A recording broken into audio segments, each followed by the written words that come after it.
Welcome back to Personance, everyone. Today, we're diving deep into something I think is on everyone's mind, especially here in the U.S. It's 5 ways to train your brain to make more money. And this isn't your typical financial advice. We're going way beyond budgeting and investing. This is about the psychology of money, how our brains think about it. It really is fascinating how much our mindsets and habits can affect how much we earn. Absolutely. Mm. Okay, ready for a stat that might blow your mind?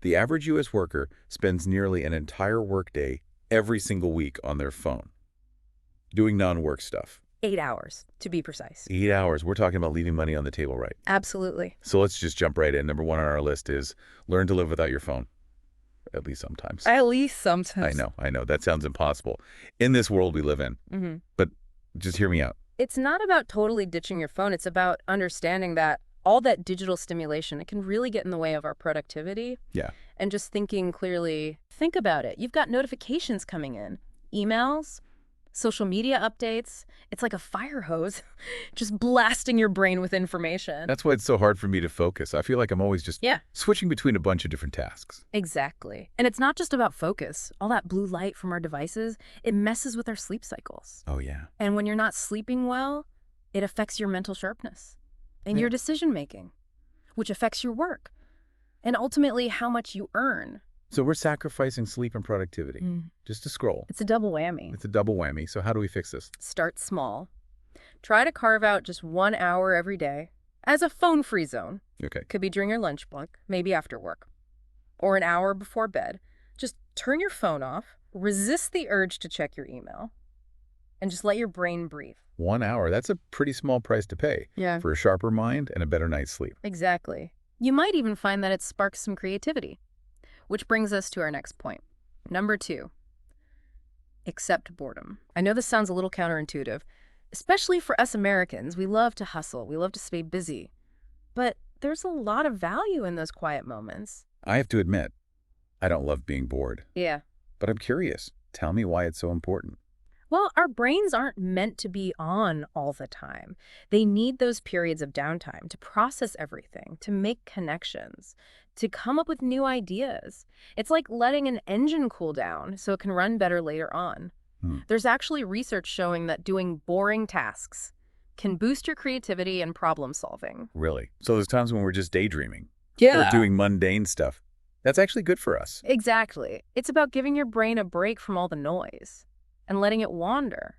Okay. Think about things like washing the dishes, gardening, going for a walk without your phone. Right. They might seem unproductive, but they give your brain a chance to recharge. I never thought of it that way. And come up with those creative breakthroughs. That could lead to more opportunities. And yes, even more money. It's like our brains need that empty space to come up with the million-dollar ideas. It's all about shifting our perspective.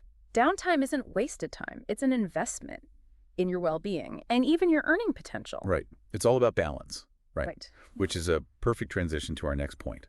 Number 3, set boundaries. I think so many of us struggle with this, especially in the U.S. We're all about the hustle, always trying to achieve more. But it can come at a cost to our personal lives. It's true. We idolize this always-on mentality, but even the most successful people out there, they make time for themselves. And they set boundaries between work and life. Okay. It's realizing that rest and relaxation aren't luxuries, they're essential if you want to be mentally sharp and focused, which helps you earn more. So we need to stop feeling guilty about taking breaks and setting boundaries. Absolutely. It's not about being lazy, it's about being strategic. Think of it this way. If you're running on empty all the time, you're not going to be at your best. Right. But how do we actually do this boundary thing? It's so much easier said than done, especially when we're constantly getting emails, calls, messages. Time blocking is really effective.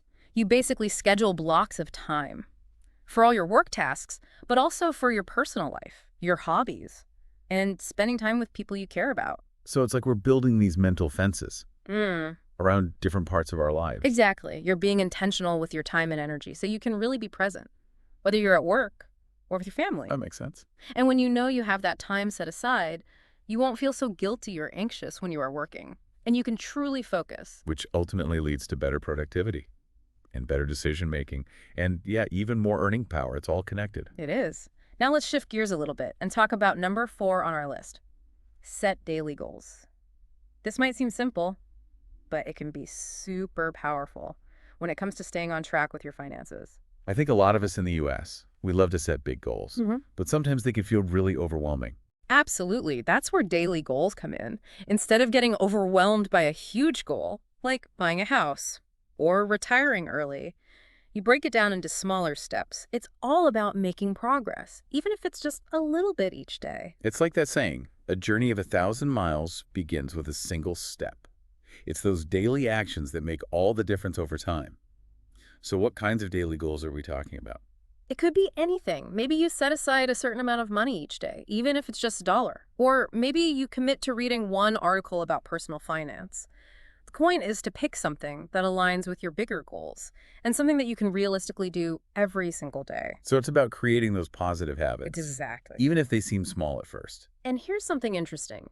Studies show that people who have written financial plans tend to feel more secure about their finances. It's like having a roadmap for your money, which can lower stress and give you more confidence when making decisions. So it's not just about the daily goals themselves, it's about connecting them to a bigger vision, a plan for the future. Precisely. Those daily goals become more meaningful when they're part of a larger strategy. Think about training for a marathon. You wouldn't just show up on race day and expect to win. You have to put in the work every day. Ready for number 5? I am. Number 5 is seeing money as a tool. This one might seem a bit abstract, but it's all about shifting your mindset around money and how you view it.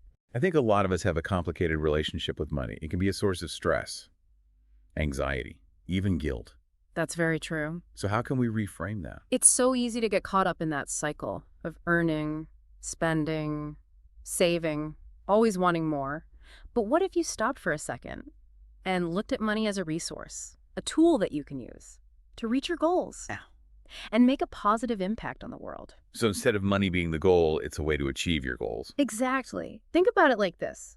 A hammer is just a tool. By itself, it's not that useful, but a skilled carpenter can use that hammer to build something amazing, something that lasts. Money is the same way. It's not inherently good or bad. It all comes down to how you use it. I like that, a really good analogy. So we don't have to be afraid of money or feel like it controls us. We can use it for good, to create the life we want. Exactly. Think about people who use their money to start businesses and create jobs or donate to charities that are important to them. Money can be a really powerful force for good. Yeah, it's inspiring when you think about it that way. way. It all starts with our mindset. It does. If you change your relationship with money, you can reduce a lot of stress, make smarter decisions, and live a more fulfilling life. These 5 brain training techniques are so interesting. We've covered a lot. We have, but it's important to remember, you don't have to do everything at once. Just pick 1 or 2 things that speak to you and start incorporating them into your life. That's great advice. Small steps, consistency, and being open to new ways of thinking. That's the key to training your brain for financial success. So for all of you listening out there, especially in the US, where things are kind of crazy right now, what's one small thing, just one thing, that you can do today to start training your brain to be more successful with money? Pick one thing from our list that really resonated with you and commit to it, even if it's just for a week. Yeah, like putting your phone away for an hour, or maybe setting a daily goal to save a couple bucks. It doesn't have to be a huge thing. Nope, just a small step. In the right direction. And remember, you don't have to do this alone. Share your goals with someone, maybe a friend, or find a community online. Yeah, or leave a comment below. We would love to hear from you. Your thoughts, your experiences, even your struggles. We're all in this together, and we can learn so much from each other. Absolutely. And hey, if you found this deep dive helpful, make sure to hit that like button and subscribe to Personance for more great insights. We're here to help you unlock your full potential, not just with money, but in every area of your life. Until next time, keep learning, keep growing, and keep those brains working.